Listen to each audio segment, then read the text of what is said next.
اعوذ باللہ من الشیطان الرجیم بسم اللہ الرحمن الرحیم السلام علیکم ورحمۃ اللہ وبرکاتہ۔ اس ویڈیو میں آپ کے ساتھ ایک معلومات شیئر کی جا رہی ہیں جس کے ذریعے سے اللہ تعالی جل شانہ کی محبت دل میں پیدا ہوگی۔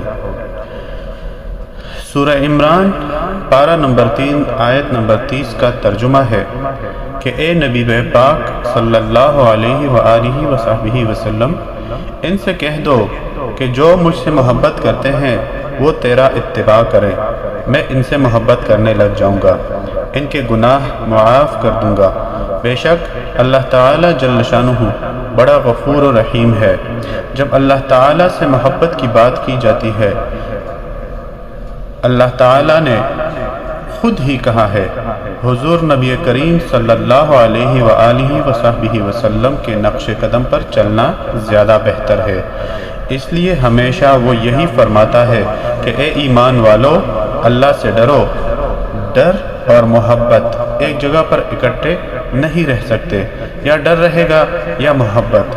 محبت کے لیے حضور نبی کریم صلی اللہ علیہ وآلہ وصحبہ وسلم کی ہستی سے زیادہ موزوں اور کوئی ہستی نہیں ہو سکتی۔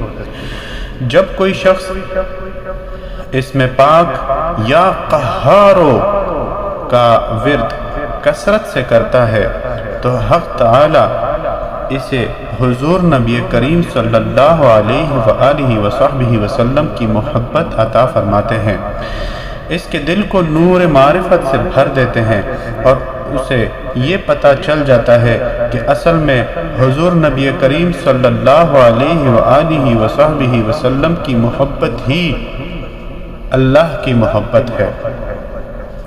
ایسے شخص کا خاتمہ ایمان بالخیر ہوتا ہے، اور جب وہ اس دنیا سے جاتا ہے تو اپنے ساتھ نہ صرف ایمان کی دولت لے کر جاتا ہے بلکہ ایک ایسا خزانہ بھی لے جاتا ہے جس کے آگے دنیا کے سارے خزانے ہیچ ہو جاتے ہیں، یعنی حضور نبی کریم صلی اللہ علیہ وآلہ وصحبہ وسلم کی محبت۔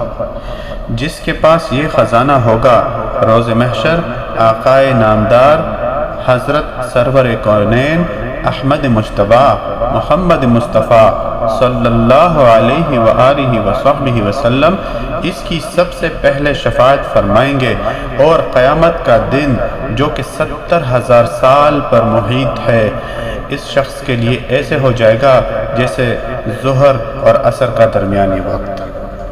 ویڈیو اپنے دوستوں اور چاہنے والوں کے ساتھ ضرور شیئر کیجیے تاکہ آپ کے لیے صدقہ جاریہ بن سکے۔